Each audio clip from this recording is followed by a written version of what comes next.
घाटकोपर येथे घडलेल्या होर्डिंग दुर्घटनेमागे असलेली पार्श्वभूमी व नाशिक शहरातील खासगी होर्डिंगची असणारी परिस्थिती ही वेगवेगळी असून त्याबाबत काही मुद्द्यांद्वारे आपला सत्य परिस्थिती दाखवू इच्छितो। नाशिक शहरातील खासगी जागेतील नाशिक आउटडोर ॲडव्हर्टायझिंग वेलफेअर असोसिएशनच्या मेंबरांचे सर्व जाहिरात फलक हे अधिकृत आहेत। नाशिकमधील खासगी जागेवरील जमिनीवर जी जाहिरात फलकाची सर्वात मोठी साईज ही 40 बाय 30 असून त्यापेक्षा मोठी साईज नाशिकमध्ये कुठेही नाही, असे प्रतिपादन नाशिक आउटडोर ॲडव्हर्टायझिंग वेलफेअर असोसिएशनचे अध्यक्ष विक्रम कदम यांनी केले। मी Vikram Kadam, Nashik outdoor advertising welfare association अध्यक्ष।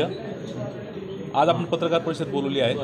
ही घाटकोपर येथे झालेली होर्डिंग दुर्घटनेसंदर्भात आपण बोलवली आहे। सांगायचा मेन उद्देश असा आहे की घाटकोपरला जी काही दुर्घटना झालेली आहे ते होर्डिंग अतिशय मोठं होतं, अनऑथराइज होर्डिंग होतं। त्याला कुठल्या प्रकारची नगरपालिकेची परमिशन नव्हती। नगरपालिकेची परमिशन नसल्यामुळे त्या होर्डिंगचं जे काही स्ट्रक्चर आहे ते स्ट्रक्चर इंजिनियरच्या सल्ल्याने किंवा स्ट्रक्चर इंजिनियरच्या देखरेखीखाली उभं केलेलं नव्हतं, त्याच्यामुळे ती दुर्घटना घडलेली आहे। आणि महत्त्वाचं त्या होर्डिंगला पत्रा लावलेला होता। पत्रा लावला असल्या कारणामुळे ते होर्डिंग विंड प्रेशर आडल्यामुळं ते होर्डिंग पडलं गेलं आहे। त्याच्या विरुद्ध नाशिकमध्ये 2000 सालापासून आपण पूर्णपणे पत्र्याची होर्डिंग काढून टाकलेली आहे। पूर्ण फ्लेक्सचे होर्डिंग आहे, जेणेकरून विंड प्रेशर आलं तर फ्लेक्स फाटून जातं आणि होर्डिंग डॅमेज होण्याचे चान्सेस खूप कमी आहे। नाशिकमध्ये गेलेल्या कित्येक वर्षापासून असं कुठल्या प्रकारची दुर्घटना घडलेली नाही। दुसरी गोष्ट, नाशिक आउटडोर वेलफेअर असोसिएशनच्या सर्व सभासदांचे होर्डिंग हे ॲथोराईज आहे। ॲथोराईज असल्या कारणामुळे सर्व होर्डिंगचं नाशिक महानगरपालिका आणि Nashik outdoor advertising welfare association ही राज्यात पहिली संस्था आणि असोसिएशन असेल का त्यांचं पूर्ण 100% ऑडिट होर्डिंगचं ऑडिट झालेलं आहे। स्ट्रक्चरल ऑडिट पूर्ण मागच्या वर्षी 8-9 महिन्यापूर्वीच पूर्ण होर्डिंगचं स्ट्रक्चरल ऑडिट झालेलं आहे।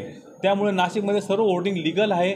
नाशिकमधल्या कुठल्या होर्डिंगपासून धोका नाही आहे आणि ज्या होर्डिंगमधून धोका वाटत असेल त्या होर्डिंगला आमचा कुठलाही पाठिंबा नाही आहे। नगरपालिकेला आमची विनंती आहे, जे धोकादायक होर्डिंग आहे ते त्यांनी त्वरित काढून टाकावे।